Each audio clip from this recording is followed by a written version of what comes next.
Ladies and gentlemen, welcome to the Vera Magic Show. So today we're here to discuss the Kazuha Story Quest, which we did on stream last week, and to be honest, it's been a major disappointment. So I have the quest right here, and I recorded it, and I'm gonna play it at 15x speed. And somehow, even at that speed, while I was editing the video, it feels like it's a little bit boring still. So we'll get started on the quest. Now, basically, we go somewhere in Inazuma, we find an NPC who attacks us out of nowhere with a weird sword, and we go to try to find Kazuha. Afterwards, basically, we find someone from the Edo ship who tells us that people are looking for Kazuha and go find him. We go find him, and instead of finding an actual character with him, we find this NPC who keeps pushing himself on every piece of story so far, which is frankly annoying. Like, this could have been Kujusara, this could have been Raiden Shogun, and that would have given Kazuha a chance to, say, reconcile with his past, with Raiden Shogun killing his friend, would have had, like, some bit of emotion there, would have been good. But no, the NPC. And we go to the detective agency. Guess what, Hoyoverse? You just released an FN detective in this patch along with Kazuha. So why aren't we talking to him and we're talking to this piece of gray NPC trash? Another piece of NPC syndrome. Like, I can't stress that enough. Now we go to the Smitty and he keeps talking for hours. Like, literally, that whole conversation with him can be summarized by two people went missing. One of them is a samurai, and the other one's a collector. Go find the collector, you might be able to find the samurai, and the samurai is probably the one that would attack you. So, very simple, right? But no, he keeps talking and talking, and even the sentences that he says are very incoherent. It feels, I know that game was developed by a non-English speaking country, so it would be expected to find these things, but I'd expect them to have at least one English speaking person proofing this shit. You know what I mean? Like, it's not an excuse. These people got paid $500 million on the Raiden Shogun banner alone.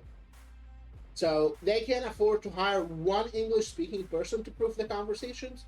Hell no. Now we go fight some pill trolls.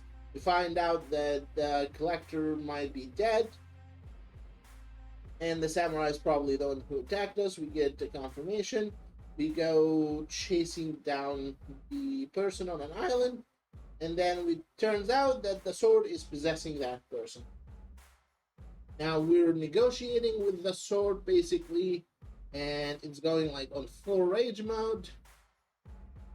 And basically says that, oh, Kazuha parried the Raiden Shogun, so he's like the best character in the game.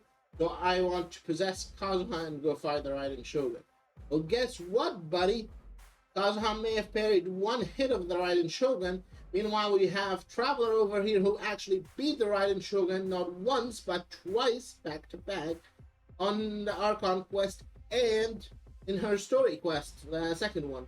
So I don't get why Traveler doesn't just intervene and say, hey buddy, if you want to possess someone, possess me, try it. It would fail miserably, of course, because we've all seen the Fast Room Desires incident where it tried to control Traveler, it failed. Traveler cannot be controlled by anything or anyone.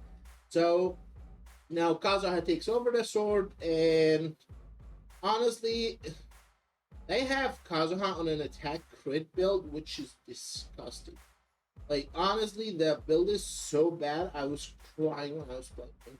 If you see, I have my Kazuha build right above. I have 975 elemental mastery with 150 energy recharge. Like, that is a good ratio. I am shooting for 1000 EM with at least 150 to 160 ER still, but that needs me to get more artifacts. Hopefully, if Hoyo pulls their head out of their ass and give us a strong box with a Verdescent set sometime in the future, I might be able to do that. But for now, not farming the domain anymore. It's disgusting how many maiden sets we get out of it. All right. Now, basically, we keep going, and turns out that the sword's basically torn to pieces, and it's barely holding on. After Kazuha basically pushes the sword to its limit, the sword's explaining that its maker basically fled in Inazuma to escape the Raiden Shogun. Basically, the sword was created by Scaramouche before the Fatui reprogrammed him and made him Scar. Anyway, we go back and we fight the samurai again, and basically this is the redemption arc for the sword, where the samurai forgives the sword for everything that he's done, and it's, everything's okay. But here comes the only interesting part in the quest, where basically the sword asks Kazuha to take over for one final time, and as you see, basically Kazuha reforges the sword into the blade that we're getting at the end of the quest, right? Now, that was like the only cutscene, the only good scene in the entire quest, which is why I have it at 3x speed compared to the normal 15x we had across the whole quest. Now, about the sword, honestly, the sword drip is insanely good. Like, it looks very nice, especially on Kazuha. But the effect of the sword and the passive, they are absolutely garbage on him. Like, if we look for the details about the sword right here, literally, as you see, it says attack percent means that with, and the fact that it says when a normal charge or bludgeon attack hits an opponent, you release this gale, which, by the way, does not deal animo damage, it deals physical damage.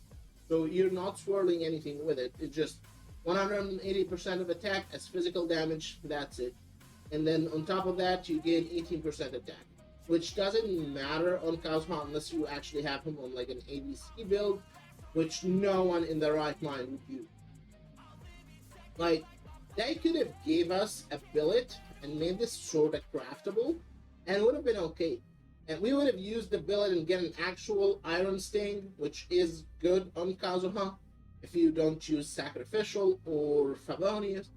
But literally, they just made this sword that is so looking good for him with a bad effect. They could have put ER on this, would have been good. Could have put EM on this, would have been good. But no, they put attack percent for some reason. I know the reason they're pushing ADC Kazuha to be the mainstream build, which is why they're doing that same thing in the quest builds.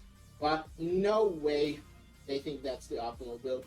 Like, the optimal build is just pushing for as much elemental mastery, get your team's damage to be as high as possible. Anyway, there will be more story for Kazuha in the Golden Apple Archipelago event, which we will be covering on the weekend at twitch.tv/VeraMagus. So make sure you tune in for that. That will be next weekend, the 30th of July. Now, hopefully it will be better than this, because this was a major disappointment, even though this was marketed as one of the selling points for Patch 2.8. So hopefully the rest of the quests in the Golden Apple event will be good, and we will be able to walk away with a positive experience, just like we did in the 2.6 event where we had good experience with puzzle. So with that, thank you guys so much for watching, and I'll see you next time. Till then, stay safe, stay smart.